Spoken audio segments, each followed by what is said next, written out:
first table that looks at general levels of physical activity, we can see that most of the numbers, the studies, are in this zero column, meaning most things are having next to no effect. If we look down the plus column, only a couple of factors have more than one study for the affirmative. Based on our criteria, we're going to need at least 2 there to see if it's significant. When we look at social support, there's 2 studies that say there's a positive effect for both men and women on social support, but 3 studies saying that there's no effect. However, if you look at men and then women, you can see that there's 2 studies that say that there's a positive effect for men versus 1 that says there's nothing, and 3 studies that say there's a positive effect for women versus 1 that says there's no effect.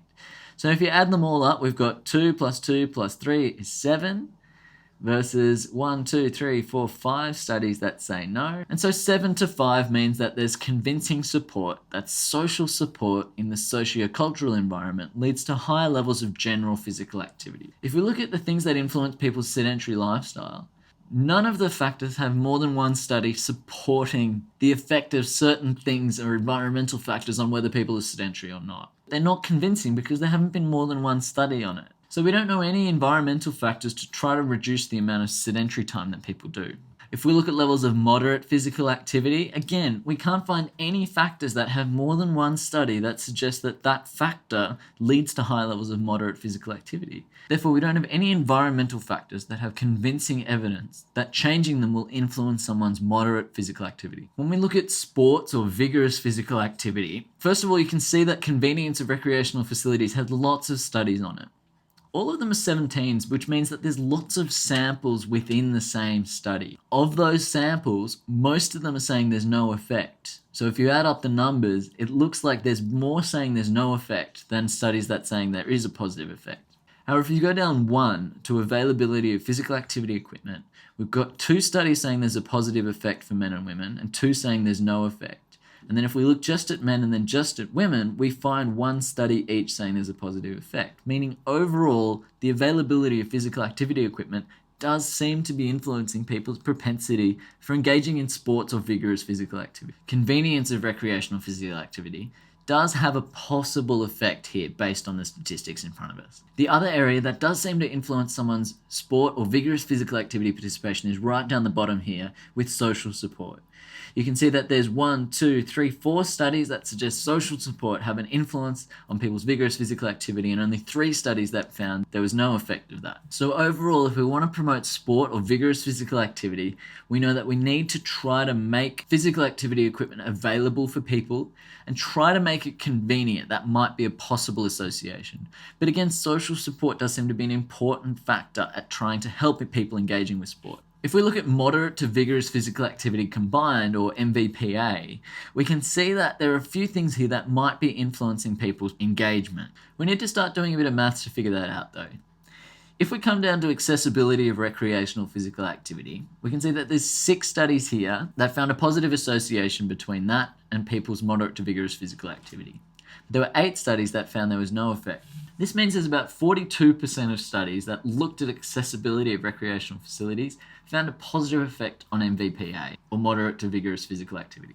This means there's a possible association going on here. With convenience of recreational physical activity, you can see there's 2 studies saying there's a positive effect and 2 saying there's no effect, which might give us what's called another possible association between MVPA and convenience of recreational physical activity. Availability of trails is the same. 3 studies say yes, 3 studies say no effect. So again, because that's 50%, we'd say there's a possible association there. Coming down the bottom though to our social support, again we can see that 5 studies are saying there's a positive association between social support and MVPA, and only 2 studies saying otherwise. This would suggest that this is pretty convincing, that social support should influence someone's MVPA. And finally, having a companion to exercise, there were 4 studies saying that increases MVPA and only 2 saying otherwise. So again, this would also suggest that there's a convincing association between this and someone's MVPA. Finally, if we look at the environment and how it influences someone's active transport, we can see whether people are walking or cycling more depending on the physical or the socio-cultural environment. If we look for the ones that have more than one positive association, convenience of recreational facilities seems like it might have an effect, but there's so many samples saying that there's no effect that we'd probably say that's unconvincing. Instead, the only other one is connectivity of trails, which has 3 studies saying there's a positive association here and no studies contradicting it. This means if we want to get people walking, making sure that the trails connect with each other in the most direct way possible is the most likely way of promoting active transport, particularly when you're trying to get them to commute. Looking separately at recreational bicycling, it's hard to find any factors that reliably or consistently predict someone's likelihood of riding. When we look at recreational walking, it's possible that the availability of sidewalks might be influencing people, particularly for men. It doesn't seem to affect women. Similarly, the environmental aesthetics doesn't really seem to affect the general population, but it does tend to have a possible influence for men. Seeing other people exercise has a possible influence on whether they'll be walking, but there are two things that have a consistent, convincing relationship between walking for recreation and the environment. This is, again, surprise, surprise, social support. Having other people in your social environment supporting your walking activity does seem to influence people's likelihood of doing it. And similarly, having a companion for physical activity also has a convincing effect. So overall, if we want to make environmental changes that are likely to increase the community's level of physical activity, not a whole lot has worked. Social support, again, pretty consistently change people's physical activity, whether it's about walking or engaging in moderate or vigorous physical activity. When you're trying to ask people to commute, you need to try to help make sure that the trails connect directly from one to the other. When it comes to vigorous levels of physical activity, you can see that having some sort of availability of that equipment is important. Having a companion to go for a walk with was another thing that seemed to have a convincing effect. Most other effects were either possible or non-significant, but clearly more research is needed to try to explore these other areas that don't have convincing results, especially when there's only been 1 or 2 studies in an area that's found a null result. The effect sizes here are likely to be really small, meaning that just by making it more aesthetically pleasing in an area, it's going to be really hard to see whether that convincingly increases physical activity a whole lot. It might increase it a little bit, which means you need a really big sample size to find those effects. Again, this paper has its limitations. Systematic reviews, particularly when they're quantified the way that they have been in this one, can be more prone to researcher bias because it's a fairly arbitrary line that's been drawn about what's convincing and what's possible. We're also looking at correlations here, which bring up a whole lot of challenges around trying to infer causation. It could be that more people riding in a certain area lead to more infrastructure being put in for them rather than the other way around. Almost all of these studies were in the USA or Australia, and 75% of them showed null associations, which could mean a lack of what's called statistical power. It might mean that there's effects there, they're just really small, and therefore you need much bigger sample sizes to be able to do it. It's hard for us to draw strong conclusions based on this, but it does give us some insight into the sorts of things that are likely to help people change their behaviour. Nevertheless, if we come back to the ACU bus, this does give us some insight into the sorts of interventions that are likely to help promote physical activity, getting people walking instead of catching the bus. The first thing that we could try is to try to make sure there's a connectivity of trails, because remember, this is sort of a commuting activity. Now, it happens to be a direct straight line between ACU and Strathfield train station. It's just one street the whole way down. So it's really difficult to make that any more connected than it already is. Instead, we have to try something else. And it seems like social support is going to be one of the most effective strategies that we could use to promote people walking. Maybe encourage people to walk together, or set up ways that people who are new to the university can start by meeting at a certain point at a certain time and walking as a group to get to know each other.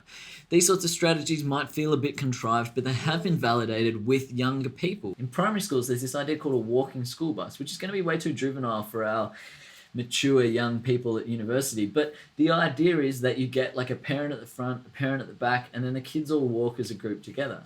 Now, that would be difficult to try to promote from, say, a university perspective. But from a micro perspective, asking someone if they want to walk with you to the train station is much more likely to promote physical activity. And some sort of physical activity promotion plan that does include that social support is going to be fundamental for success. One case study that has shown the importance of this physical activity promotion is Sydney University. Now, Sydney Uni is about the same distance from the closest train station, Redfern, and a massive number of students every day walk. There is a free shuttle bus, just like there is here at ACU, but the majority of students tend to walk, and it's gained so much momentum, it's just the social norm. So when people finish classes, the expectation is that people are going to walk to the train station, and you know that the people that you are friends with are going to do that as well. The social pressure and the norm is physical activity rather than sitting on the bus. So when we look at the macro governmental perspective and the way that the government can spend money to try to promote physical activity, there's some really interesting information here. A lot of the things that we try around trying to make green spaces really nice are good, aesthetically pleasing, well-intentioned strategies. Bike lanes are great if they promote connection between one area and another. But the main thing that seems to work is people. People helping other people to promote physical activity. Social support within families, between friends, and between health professionals and people is what's going to make the biggest difference from promoting kind of national levels of physical activity. So of all of the things that could promote physical activity in our community, we don't necessarily need more bike lanes and we don't need more or less buses. What we really need is more compassionate, enthusiastic health professionals like you.